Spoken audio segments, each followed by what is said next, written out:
Cheers, guys. Epyx911. Welcome to the Elitist Geek. A few things to talk about this week. I apologize, I haven't been around for probably a little over a week.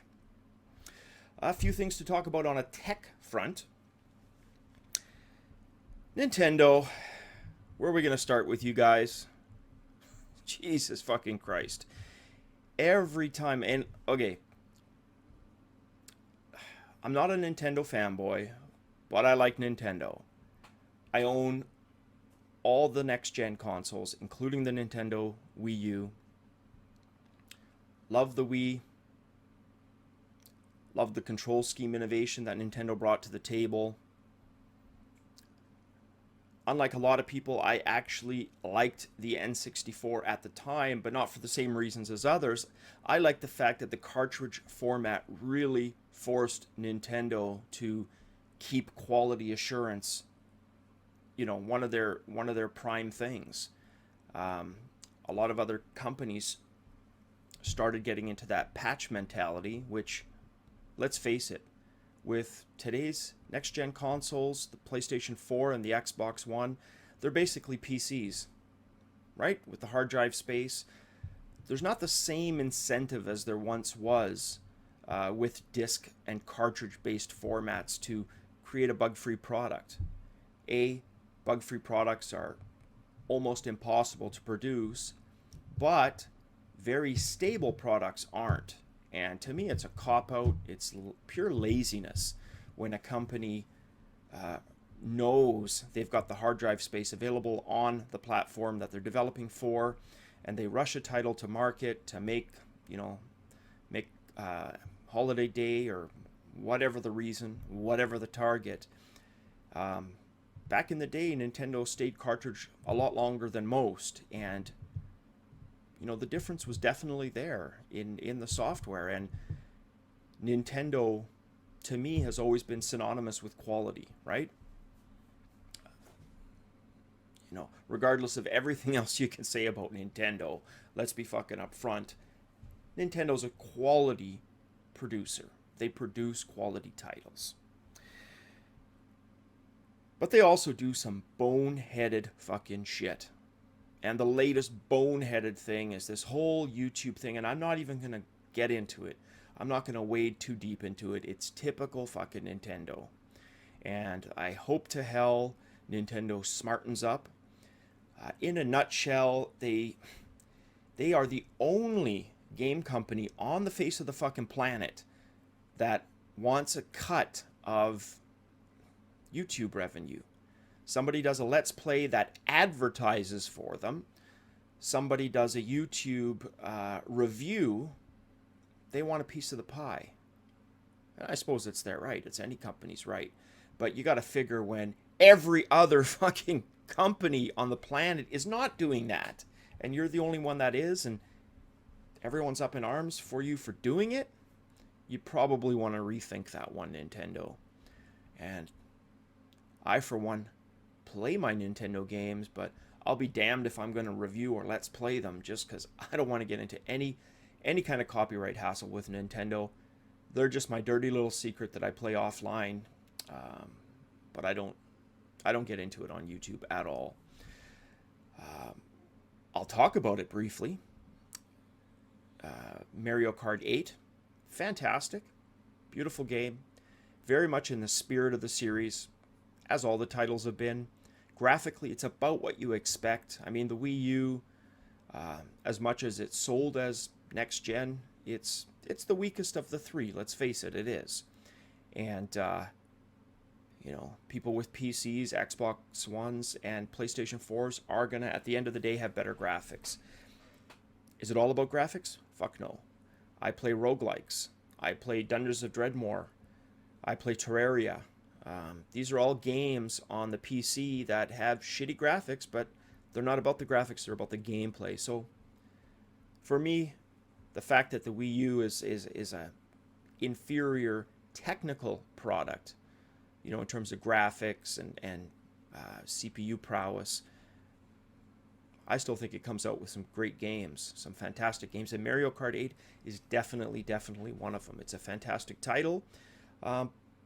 But with that said, it's about what you would expect, just more of what you'd expect and better of what you'd expect. So, what's the other thing I want to talk about? Dark Souls 2. Holy shit. This is a game that I've poured probably about 140 hours into, 150 hours so far. I am very, very near the end of the game. And without spoilers, I'll just say I'm at the second to last boss. And what I love about this game is the game has the ability to make you want to take its fucking spirit, take its essence, curb stomp it, throw it across the room, and just fucking go Hulk on everything in your room and then weep because you destroyed everything. The game can do that to you. It can piss you the fuck off. But it can also make you feel such euphoria, such elation when you beat a boss, when you figure out a puzzle, when you get to that next zone, when you surpass that once insurmountable obstacle.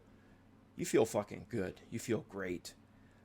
However, I'm really testing that theory right now. 28 or 29 attempts at least on the second to last boss. And I can honestly say I haven't even got him about 25% health. I've basically just been dying, and it's been an exhibition of having me, or rather my character, die in every fucking possible conceivable way. I've died to NPC mobs. I've died to the boss through all of his attacks. I've died to environmental things on the level. Intentional, I'm going to kill you fucking traps on the level. And holy shit, I missed the edge and fell off the ledge type deaths. You name it, I've experienced it. So I thought I'd take a break. I'm going to play some Watchdogs, which is the other thing I want to talk about. As a guy who loves GTA 5, I beat GTA 5 on the PlayStation 3 when it came out. I junkied on it hardcore. I loved the game. Loved it. It was fantastic. I hope to hell it comes out on the PC. I will play the shit out of that game again. But I enjoyed the experience. Saints Row 4, I've played, but I gotta admit, I'm not a huge fan, but I will, because I paid the money, go back and finish it at some point. Admittedly, I'm not that far into it, so I should probably give it another chance, in fairly short order. Watch Dogs it's like a bit of a combination of those types of games with a bit of Deus Ex thrown in. You've got hacking, you've got some other abilities. You can change traffic lights while you're driving around the city, GTA style. The handling of the cars, to me, and your mileage may vary, but to me, the cars handle way better in Watch Dogs than they do in GTA 5. The damage modeling, I find it superb in Watch Dogs. There's some wonky things on the physics, like you can slam into shit on your motorbike at, 100k, or sorry, 80 miles an hour, 70 miles an hour, or whatever the hell that is, 100 miles an hour, and there'll be times where your body doesn't fly through the air like it really would. And then other times you're going 30, hit something, and your body launches just as it should. So, yeah, but with that said, the damage modeling is superb, and the car handling, everything feels unique. You ride a big truck, it feels like a big truck. You're on a motorbike, it feels like a motorbike. Jeep, truck, car. Getting into something like a Trans Am, it's exactly what a real Trans Am is. It's rear wheel drive, you fishtail. It's fantastic. Not fishtail, you know what I'm saying. You get the swerves and everything just like a real car. So I enjoyed that. What I didn't like, and it's just in a long line of lazy game programming, and I know I shat all over Dark Souls 1 because to me it was one of the worst PC ports that I'd ever played, and I've played some fucking terabad PC ports in my time. This one was absolutely terrible. But the excuse was that, look, these guys had no PC experience and they did it as a favor to PC people based on a petition, right? They didn't have to do it. The fact that we got anything at all was great. Dark Souls 2, I'm going to give them their due. Other than the fact that this right here, this fucking controller, is 150% mandatory in Dark Souls 2 on the PC. It's not optional. You're not going to play the game with a mouse and keyboard and enjoy it. You're not going to play it with a SideTech controller. You're not going to fucking play it with a Logitech Rumble pad and enjoy it. You are going to play it with an Xbox 360 controller or a PlayStation 3 or 4 controller. That's it. Because the control scheme is designed for those controllers. It excels on those controllers, and it's absolute shit on everything else. But my point in comparing it to Watchdogs is, here's a company, this is their second ever PC title, and other than the control complaint, which I have, but let's face it, I got a 360 controller, so I don't care, I enjoy it. Other than that, the game is stable. It looks as good as it needs to look, but it is rock fucking stable. For a company that is new to the PC, you would expect there to be, if not showstopper bugs that need to get patched, lots of cosmetic issues, lots of, graphical anomalies. Nope, not in that game. Dark Souls 2 is rock solid, stable, awesome, non-bloated programming. It runs on all my machines, pretty much 60 frames per second, 1080p, as it should be. As it should be. Watchdogs? Nope. 660 Ti's running in SLI, it just shits the bed. It's got all kinds of SLI issues right now, so I'm not even going to get into that. I'm better off just running the one 660 Ti right now, and I've basically got to play high, and fair enough, it's a 2 gig card. Fine, I'm okay with that. That makes sense. 7970, which is my second gaming rigs card, has 3 gigs. I understand I probably can't pull off ultra textures because it is a new game, but you'd think I should be able to do high, right? A combination of maybe shadows, medium, and mostly high settings for 7970. That sounds about right? Nope. Shits the bed. I get moments where the game just judders into nothingness, 20, 30 frames per second. The biggest complaint I have is that it's not